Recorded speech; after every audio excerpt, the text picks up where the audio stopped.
Oke, selamat datang kembali di The Deep Dive. Kali ini kita mau coba bedah satu materi sumber yang menarik nih dari Anda. Buku Coding dengan Scratch untuk Siswa SMP. Penulisnya Marsudi dan tim Edu Kreatif. Nah, misi kita di sini ya seperti biasa. Kita gali intisarinya. Gimana sih Scratch ini bisa jadi alat belajar coding yang ya nggak cuma logis, tapi juga asyik, kreatif, interaktif. Terutama buat Anda yang baru mulai, mungkin di level SMP, gitu. Iya, betul. Yang menarik dari buku ini menurut saya fokusnya itu ke penyederhanaan.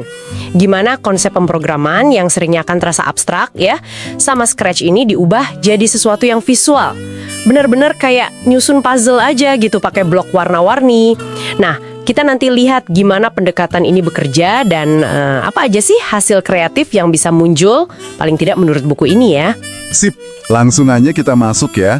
Jadi Scratch ini, kalau dari buku, disebut sebagai bahasa pemrograman visual. Asalnya dari MIT Media Lab, dan memang dirancang khusus buat anak dan remaja.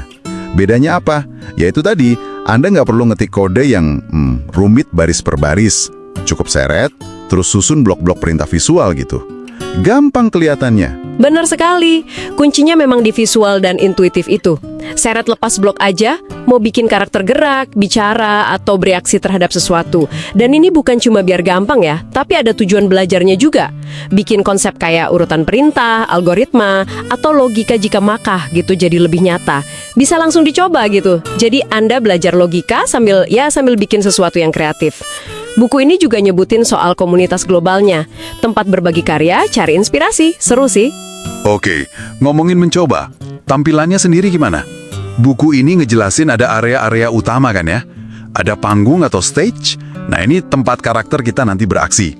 Terus ada sprite, itu karakter atau objeknya yang kita program. Sumber perintahnya ada di palet blok, isinya banyak blok perintah.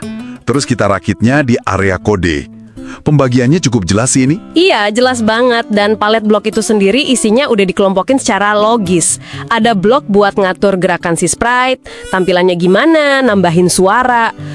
Terus yang penting juga blok kejadian atau events. Ini yang bikin program bisa ngerespons aksi Anda.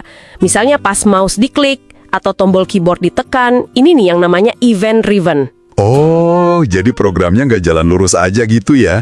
Nunggu ada kejadian dulu. Betul, nunggu pemicu dari luar.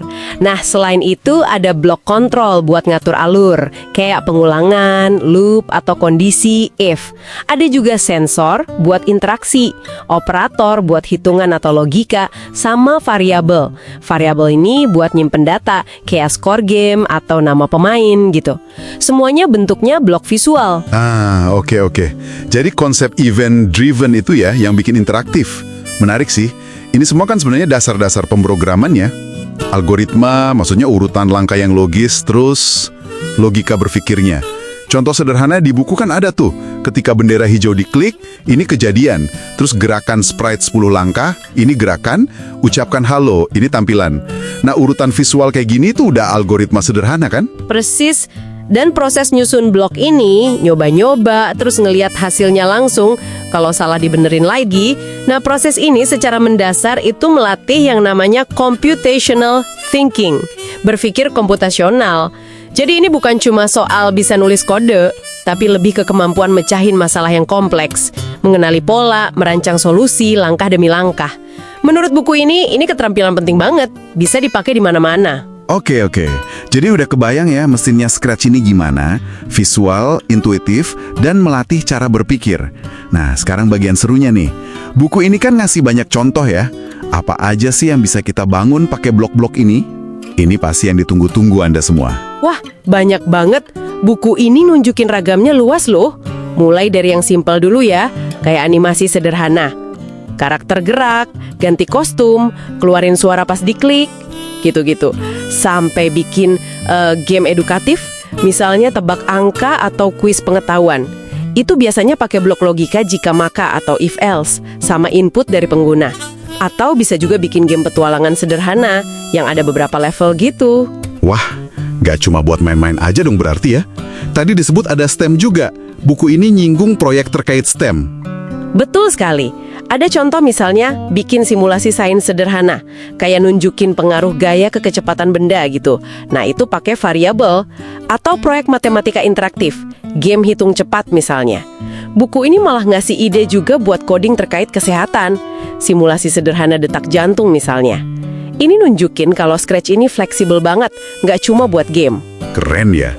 Dan kayaknya aspek kreativitas buat ekspresi diri juga kuat ya.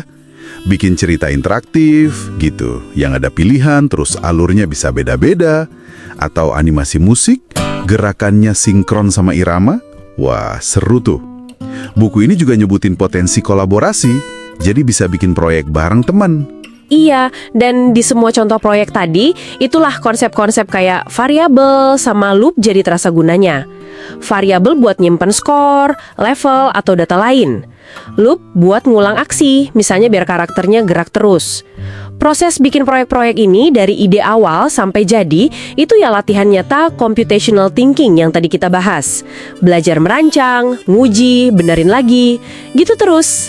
Oke, jadi kalau kita tarik kesimpulan nih dari deep dive kita ke buku Coding dengan Scratch ini. Scratch itu semacam pintu gerbang yang ramah banget ya. Visual, asyik, buat masuk ke dunia logika pemrograman. Dan lebih dari sekedar belajar nulis kode, ini lebih ke ngasah cara mikir yang terstruktur, mecahin masalah, sambil nyalurin kreativitas Anda secara digital. Gitu ya, kira-kira? Iya, tepat sekali. Nah, mungkin sebagai penutup nih, ada satu pemikiran buat Anda renungkan. Setelah kita tahu gimana Scratch ini bantu memvisualisasikan logika, langkah-langkah pemecahan masalah, coba dipikirin, gimana pola pikir computational thinking ini, kemampuan ngurai masalah, kenali pola, rancang solusi bertahap, bisa Anda terapkan buat ngadepin tantangan atau mungkin ngerancang sesuatu di aspek kehidupan Anda yang lain. Bahkan mungkin di hal-hal yang kelihatannya nggak ada hubungan langsung sama teknologi. Itu tantangannya.